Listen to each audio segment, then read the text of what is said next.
अस्सलाम वालेकुम पाक व्हीलर्स, मेरा नाम है सुनील मांझी और मैं पाक व्हील्स यूज़र रिव्यू सीरीज़ के एक और एपिसोड के साथ आपकी खिदमत में हाजिर हूँ। याद रहे, पाक व्हील्स पाकिस्तान की सबसे बड़ी मार्केट प्लेस है जहाँ पे आप गाड़ियाँ, बाइक्स या उनसे रिलेटेड ऑटो पार्ट्स खरीद और बेच सकते हैं। आज का यूज़र रिव्यू जिस गाड़ी के ऊपर है वो किसी तारुफ की मोहताज नहीं है। मेरा ख्याल है अगर पाकिस्तान में मोस्ट टॉक्ड कार का खिताब किसी गाड़ी को मिले या नेशनल कार का खिताब किसी को दिया जाए तो वो राइटफुली सुजुकी मेहरान को दिया जाएगा। सुजुकी मेहरान की हिस्ट्री जो है वो तकरीबन मेरी हिस्ट्री के साथ ही शुरू होती है। 1989 में ये गाड़ी आना शुरू हुई थी और पहले ऑल्टो के नाम से आती थी और अभी पिछले दिनों हमने एक गाड़ी का रिव्यू किया एफएक्स का। उसके बाद जो है बेसिकली एफएक्स को रिप्लेस किया था एफएक्स को इस गाड़ी ने, और 1989 से ये गाड़ी आ रही है और 2019 तो तकरीबन 30 साल पाकिस्तान मार्केट में गाड़ी आती रही है।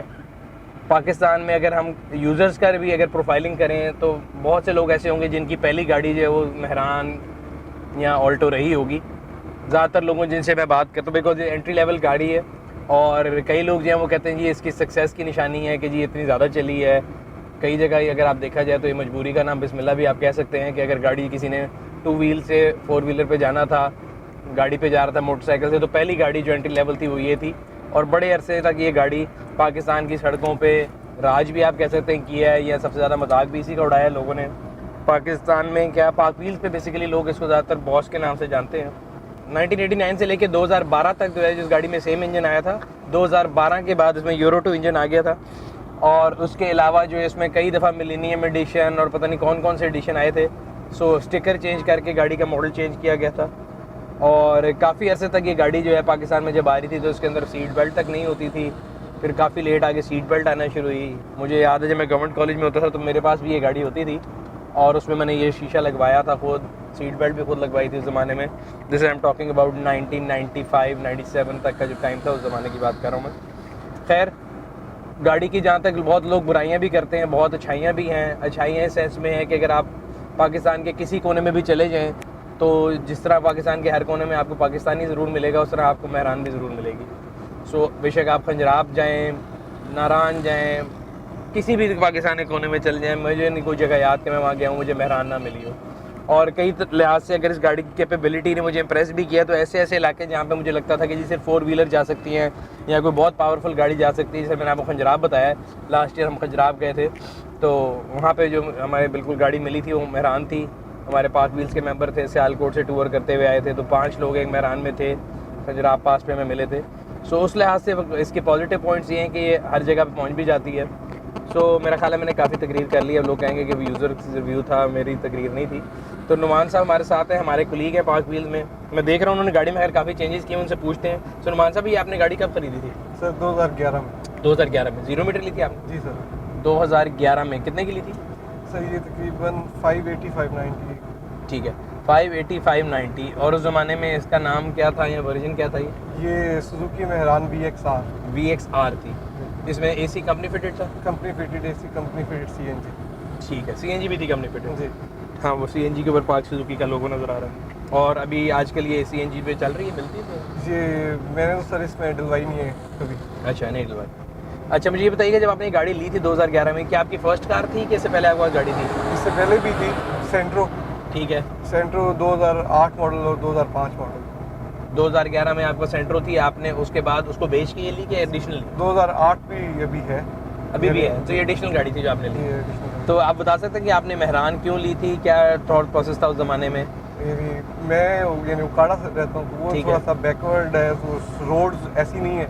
ठीक है, जब वहाँ पे मतलब सस्पेंशन दूसरी जैपनीज़ गाड़ियों की मतलब रिलायबल नहीं है, ठीक है। तो ये वहाँ पे सुकून दे थी। मतलब इसकी सस्पेंशन का, इसका मैकेनिक भी हर जगह पे गाँव वगैरह में किसी भी जगह पे इजीली मिल जाता है। सो पार्ट्स बस- की अवेलेबिलिटी और गाड़ी का जो है बेसिकली कच्चे पक्के रास्तों पे चलना, आपको ये था कि ये सही चलेगी? जी बिल्कुल सही। ये था कि सही चलेगी कि ये था कि अगर ख़राब हुई तो सही हो जाएगी? ये था कि ये सही चलेगी। लोगों की गाड़ियाँ गाँव वगैरह में, जैसे आपने कहा है कि हर जगह पे ये गाड़ी नज़र आ जाती ठीक है। गाँव वगैरह में आपको ये बहुत ज़्यादा नज़र आती है। अच्छा, तो इसी वजह से, क्योंकि वहाँ पे बहुत ज़्यादा कच्ची, गाँव में खेतों वाले इलाके में तो बिल्कुल सड़क होती ही नहीं है, ठीक है। तो उधर ये बड़ी बेहतरीन रहती है। तो इसका मतलब ये है कि हम हमारे यूज़र जो समझें कि इस गाड़ी की ऑफ रोड कैपेबिलिटी अच्छी है। ऑफ रोड कैपेबिलिटी अच्छी है। सो आप जिस तरह बता रहे थे, मैंने भी कहा कि गाड़ी हर जगह कच्चे पक्के रास्तों में आपको भी नज़र आती है, मुझे भी नज़र आती है। तो आपका ख्याल है इसकी वजह ये है कि गाड़ी बहुत टफ है, या फिर कि एक एंट्री लेवल कार है और इससे सस्ती गाड़ी कोई है ही नहीं, तो लोग कहते हैं चलो यही ले लें, अगर ख़राब भी होगी तो नुकसान भी कम होगा, ठीक भी हो जाएगी? सर दोनों चीज़ें ही हैं इसमें। अच्छा। इसमें मतलब अगर आपकी गाड़ी किसी जगह पे ख़राब हो जाती है, अगर कहीं पे जैसे आम दूसरी किसी भी गाड़ी का बम्पर हीट हो जाता है तो वो काफ़ी एक्सपेंसिव होता है। इसका 400 से तो इसका बम्पर स्टार्ट हो जाता है। ये तो मैंने वैसे एक दफ़ा रिसर्च की थी, सॉरी आपकी बात काट रहा हूँ, कि अगर मेहरान को अगर आप पार्ट्स में इकट्ठा करके बनाए ना तो पूरी गाड़ी के हर पार्ट मिलता है। मतलब आप अगर चेसी को छोड़ दें, गाड़ी के दरवाजे, छत, विंड स्क्रीन, मैंने एक दफ़ा पूरी रिसर्च की थी तो उसकी पूरी कैलकुलेशन मेरे पास आई थी, तकरीबन 2.25 लाख रुपए में आप पूरी गाड़ी बना सकते जी जी बिल्कुल सर। सही। तो इस गाड़ी की जो ये, क्योंकि यूरो 2 वाला इंजन नहीं है, यूरो 2 वाला फ्यूल इंजेक्टर आ गया था, ये non fuel injector carburettor engine है। जी सर। तो इसकी फ्यूल एवरेज क्या है? सर इसकी फ्यूल एवरेज है, यानी अगर आप मेन रोड पे जा रहे हाँ। हैं 80 to 100 रहते हैं तो ये दे जाती है 16+, और अगर आप शहर के अंदर हैं तो ये 14-15। अच्छा, 14 की एवरेज देती है शहर के अंदर और 18 के करीब लॉन्ग पे। जी। आपको नहीं लगता है कम एवरेज है? पाकिस्तान में लोकल गाड़ियों में तो बस ठीक ही है इसकी एवरेज, बाकी गाड़ियों की निस्बत। अच्छा, तो 14 की एवरेज जिसकी आपने बताई है, ठीक है। और इस गाड़ी की जो है एसी का जो है मसला बड़े अरसे तक था, मुझे अच्छी तरह याद है। मेहरान मेरे पे भी, मैंने आपको बताया 95-97 मेरे पास थी, तो जो इसका जेन्युइन एसी होता था ना उस पर गाड़ी हीट होती थी गर्मियों में, खास तौर पे जी। जून जुलाई में। फिर आप एसी को बंद करते तो हीट की सुई आपको विजिबली नीचे जाती नजर आती थी। जी, इसमें ना लोकल मैकेनिक ये कुछ करते हैं कि रेडिएटर से ना इसका कोई चीज़ निकाल देते हैं। ठीक है। उसके बाद ये जो इसकी रेडिएटर की सुई है वो मतलब बहुत कम ऊपर जाती है। नहीं वो, उसका लेकिन कोई वो boiling- एडवाइजेबल नहीं होता। वो काफ़ी पुराना एक टोटका है कि वो गाड़ी के अंदर पार्ट होता है, उसका नाम मेरे जहन में भी नहीं आ रहा, अभी आ जाए तो मैं आपको बताता हूँ। मेरे पास एक ज़माने में सिविक भी थी, वो पुरानी हो गई थी, वो हीट होती थी, वो गर्मियों में उसका वो निकाल देते थे, वो उसको क्या बोलते थे, खैर अभी जहन में आता तो बताता हूँ, बट वो एडवाइजेबल, थर्मोस्टेट वॉल्व होता है। हाँ बिल्कुल सही कह रहे हैं, थर्मोस्टेट वॉल्व होता है, वो निकाल देते थे, बट वो एडवाइजेबल नहीं है। गर्मियों में निकाल देते कि जी सर्दियों में वापस लगा लें ताकि गाड़ी जब ठंडे में स्टार्ट होनी तो हो जाए। लेकिन मेरा सवाल फिर भी ये कि इस गाड़ी के अंदर भी अगर जेन्युइन एसी में कुछ चेंज नहीं किया जाए तो मसला था हीटिंग का। जी जी बिल्कुल। क्योंकि मसला जो यूरो 2 वाली गाड़ी है उन पर मैंने एक दो लोगों से बात की है, अगर मैं ये राइड हेलिंग सर्विस यूज़ करता हूँ कभी, और दोस्तों के पास भी हैं, तो उन्होंने ये मुझे बताया कि अब वो मसला हल हो गया है। पहले as opposed to common sense लोग कहते हैं यार जेन्युइन एसी ना लगवाओ, बाहर से सैंडन का या कोई और कंपनी का लेके लगा लो, वो बेहतर रहता था। और आप जब गाड़ी बेचने भी जाते थे मेहरान, तो जो आफ्टर मार्केट एसी वाली गाड़ी थी उसकी रीसेल ज़्यादा थी समहाउ। ये इशू तो जेन्युइन के साथ जब ये बिल्कुल नहीं आई थी, तकरीबन 5000 किलोमीटर भी नहीं चली होगी, तब भी इसके गर्मियों के दिन थे, तो ये एसी जब इसका ऑन होता था तो ये सुई जो है ये रेड के करीब चली जाती थी, बंद करनी पड़ती थी गाड़ी। और इसकी एसी की थ्रो भी कोई खास नहीं है अभी, अगर हम देखें तो मेरा ख्याल है पीछे फरहान साहब आप तक एसी की हवा आ रही है? थोड़ी थोड़ी आ रही है, लेकिन अभी फुल गर्मियाँ स्टार्ट नहीं हुई, गर्मियों में नहीं इतनी अच्छी ये रहती। मेरे पास यूरो 2 भी थी और उसमें मैंने बाद में आफ्टर मार्केट एसी लगवाया था, लेकिन बहुत सफ़र किया था, बाद में जाके 1-2 साल के बाद बहुत हीट अप इशूज़ और ये वाले। सही है। तो मेहरान में एसी का मसला हमेशा से रहा है। जी अब इसका डैशबोर्ड का भी डिज़ाइन मुझे याद है, पहले जो है डैशबोर्ड के इधर भी वेंट होता था एसी का, अब उन्होंने बंद करके सिर्फ सेंटर में कर दिया है। तो ये मेरा ख्याल है आगे जाने के बजाय को पीछे को चला गया मामला। आपने जब गाड़ी ली तो लेफ्ट मिरर लगा होगा? जी लेफ्ट मिरर लगा होता है, सीट बेल्ट भी थी? सीट बेल्ट भी। इसके अलावा मैं देख रहा हूँ आपने काफ़ी गाड़ी में मॉडिफिकेशन की हुई है, बिकॉज मुझे यहाँ तक मेहरान का डैशबोर्ड याद है, वो सिर्फ यूँ सीधा होता था, नीचे कंसोल कहीं नहीं आता था, ना ये आर्मरेस्ट होता था। जी ये मैंने आपने मिंटू खुद लगवाया? जी जी मिंटू गुमरी रोड से ये मैंने दोनों खुद लगवाया। लगवाए? जी। इसमें डेक भी नहीं आता? नहीं इसमें डेक भी नहीं आता। जो भी मेहरान आती है VXR VXL किसी में भी नहीं आता? नहीं इसमें शायद आया हो, लेकिन वो मैंने चेंज करा था, 4 मैंने ना जैसे लेते नहीं, आना कहाँ होगा, यहाँ पे जो जगह है वो तो अभी तक बंद है। प्लेयर था वो किस जगह इसी पे? यहाँ पे। ये तो कंसोल बाद में लगा हुआ है, यहाँ पे नहीं हो सकता। नहीं अगर था। होगा तो यहीं होगा, बट ये अगर सील्ड है इसका मतलब है इसमें नहीं कुछ था नहीं नहीं आया। था तो इसका मतलब है इसमें कुछ नहीं आया। कुछ नहीं आया। अच्छा, फ्यूल एवरेज आपने बता दी। दूसरा मुझे बताया, आपने कहा कि गाड़ी की सस्पेंशन अच्छी है, आपने सेंट्रो भी रखी है, आपके पास सिटी भी है, कैसे कंपेयर करते हैं इसकी सस्पेंशन को नहीं दूसरी इसकी गाड़ी? सस्पेंशन हार्ड सस्पेंशन है। अच्छा। वो कम इसकी सस्पेंशन में मतलब कंफर्टेबल नहीं है, हाँ। लेकिन गाड़ी को चोट कम पहुंचाती है। उनकी सस्पेंशन जैसे सेंट्रो की सस्पेंशन इससे तो बहुत अच्छी है। हाँ। उसका स्टीयरिंग भी हार्ड है, लेकिन वो ज़रा थोड़ा सा मुड़ जाता है। इसमें पावर शेयरिंग तो नहीं आता? ये इसमें नहीं आई सेंट्रो में। एक और इस गाड़ी का जो सबसे बड़ा मसला था, नॉन फैक्ट है, इस गाड़ी की ब्रेक्स के बारे में आपको इन्फॉर्मेशन है? लोगों को शायद टेक्निकल लोगों को इतना नहीं पता कि इसमें जो है ब्रेक जो होती है वो कौन सी होती है। इसमें पीछे आगे ब्रेक शू होते हैं, पीछे शायद ड्रम ब्रेक होती है। डिस्क ब्रेक नहीं होती ना इसमें? पीछे डिस्क ब्रेक नहीं आगे भी नहीं होती? है, फ्रंट पे डिस्क ब्रेक होती है। दोनों ड्रम है। दोनों ड्रम होते हैं इसमें। और कई लोग हैं जिनको मैं जानता हूँ जो मॉडिफिकेशन करके इसमें वो सर्वा लगा के उसके साथ जी, फिर जो है उसमें वो डालते हैं, क्या उसका बोलते हैं, ब्रेक फ्लूइड डालते हैं। वरना जेन्युइनली इस गाड़ी में जो सिस्टम है बड़ा कन्वेंशनल और बड़ा पुराना ब्रेक का सिस्टम है। डंडा ब्रेक कहते हैं। क्या कहते हैं, डंडा ब्रेक? डंडा ब्रेक। हाँ, डंडा ब्रेक कहते हैं। और मेरे ख्याल से ये एक अलमिया है। अगर हम देखें कि 2019 में भी पाकिस्तान में एक ऐसी गाड़ी बन रही है जिसकी ब्रेक का मैकेनिज्म जो है it's very much similar to जो मोटरसाइकिल की एक ब्रेक होती है। जी बिल्कुल। कि आपकी वो जब इनफैक्ट हम साइकिल बचपन में चलाते थे तो आप जब ब्रेक दबाते तो आपको ब्रेक शू आता नज़र आता था। सो इसका भी कॉन्सेप्ट कुछ वैसा ही है। और ये आई एम सरप्राइज कि मतलब 30 सालों के अंदर बाकी गाड़ी में उन्होंने इनोवेशन की या नहीं की, यूरो 2 इंजन ले आए। ब्रेक्स वाली बात जो है बहुत सरप्राइजिंग थी। अच्छा, मुझे ये बताएं कि इस गाड़ी के कोई इसके अलावा नॉन फॉल्ट जो आपको पता हो कि जी इन गाड़ियों में फॉल्ट था, इस हमने एसी की बात की, मैंने ब्रेक का मेंशन किया, और कोई ऐसी चीज़? ये है कि जैसे थोड़ी सी ऑल्ट्रेशन कराई थी साउंड की, तो उसमें कभी कभार ये एसी ट्रिप होने का या इसका कोई ना कोई फ्यूज़, यहाँ पे कोई इसके कुछ फ्यूज़ होते हैं, वो फ्यूज़ मतलब साल 1.5 साल 2 साल बाद एक आधा गल जाता है। ठीक है, वो तो खैर चले ऑल्ट्रेशन में आ गया। उसके अलावा कोई नॉन फॉल्ट? नहीं। सही है। एक और जो मैंने चीज़ देखी है, जो अक्सर एक्सीडेंट्स के जब होते हैं ना, कभी तो तस्वीरें शेयर होती हैं हमारे फोरम पे, तो इसकी जो है ना गाड़ी बड़ी फ्रेजाइल सी है, बहुत फ्रेज। क्योंकि वो गाड़ी की जो मेरा ख्याल है मेटल क्वालिटी है वो इतनी नहीं है, साइज़ बहुत छोटा है, तो एक्सीडेंट की सूरत में एयर बैग तो दूर की बात है, इसमें मैं वही बता रहा हूँ सीट बेल्ट बड़ी देर से आई थी। और इसकी सीट बेल्ट भी इतनी अच्छी क्वालिटी की नहीं है। अच्छा, जो वो जो है उस लिहाज से एक और था। अच्छा, ये तो नेगेटिव हो गया। अब मुझे ये बताएं कि अगर आपने किसी को कहना हो कि यार आप इस गाड़ी के समझे ब्रांड एम्बेसडर हैं, या किसी को आपने कन्विंस करना हो कि यार ये गाड़ी लेनी चाहिए, तो कौन से ऐसे पॉइंट्स हैं कि आपके ख्याल से जिस गाड़ी के दूसरी गाड़ियों से बेहतर बनाते हैं, इस गाड़ी का यूनिक सेलिंग पॉइंट है? आप कह रहे इस वजह से, आपने कहा कि मैंने इस वजह से ली थी, कौन कौन से ऐसी पॉइंट्स हैं जिस पे आपको लगता है कि गाड़ी बेहतर है? एक तो ये उस टाइम पे सबसे कम प्राइस गाड़ी थी।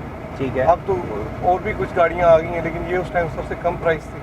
अच्छा। बाकी गाड़ियाँ अगर जैपनीज़ की तरफ जाए तो वो 0 मीटर में मतलब नहीं होती, तो इस वजह से ये 0 मीटर गाड़ी आती है उस प्राइस में। ठीक है, लेकिन ये फिर भी एक्सपेंसिव गाड़ी है एज कम्पेयर जो इसमें चीज़ें लगी हुई हैं। वैल्यू टू मनी के लिहाज से आप लगते हैं महंगी है? वैल्यू टू मनी के लिहाज से इस टाइम पे तो मेरा ख्याल है 8,80,000 के करीब थी जब आखिरी डिसकंटिन्यू हुई है मेहरान जो है। लेकिन ये कैशबैक गाड़ी है, मैंने देखा है कि कभी भी लोग मतलब इसको बाय करते हैं, लोग पसंद करते हैं इसको भी।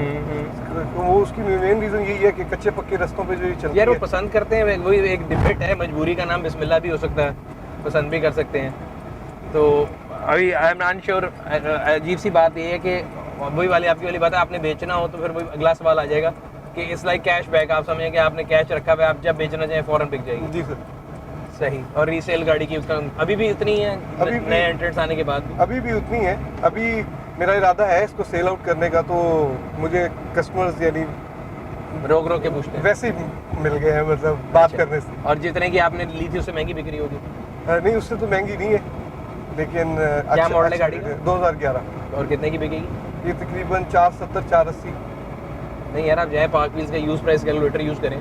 मेरा ख्याल है ये गाड़ी 5 लाख से ऊपर बिकनी चाहिए। पार्क व्हील्स पे मैं यूज़र्स को भी बता दूं अगर आपको नहीं पता। पार्क व्हील्स की सेल इट फॉर मी में ये गाड़ी है इस टाइम। ठीक है, सेल इट फॉर मी के अंदर तो है, लेकिन मैं वैसे बता रहा हूँ कि अगर आप उसके हमारा यूज़ पगार सेक्शन में जाए ना, जी सर। तो उधर एक यूज़ प्राइस कैलकुलेटर है जो कि मार्केट की एक्चुअल आपकी गाड़ी की जो वैल्यू होगी ना उस पर बताता है। बिकॉज कई लोग बड़े कंफ्यूज होते हैं कि जी हम गाड़ी का ऐड देखते हैं तो लोगों ने ज़्यादा पैसे मांगे हुए हैं, मार्केट प्राइस कम लगती है। एक हमेशा कॉन्स्टेंट ये कन्फ्यूजन रहती है लोगों को।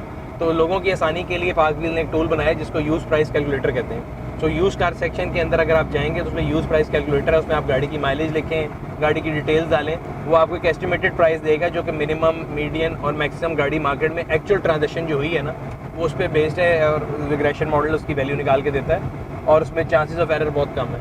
सो जब भी किसी ने भी अपनी यूज़ गाड़ी बेचनी हो या लेनी हो तो आप ये park wheel use price calculator को यूज़ कर सकते हैं।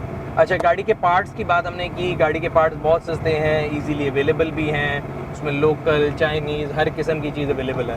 सो गाड़ी की जो सर्विस है वो आपका जो है उसको क्या कॉस्ट आती है?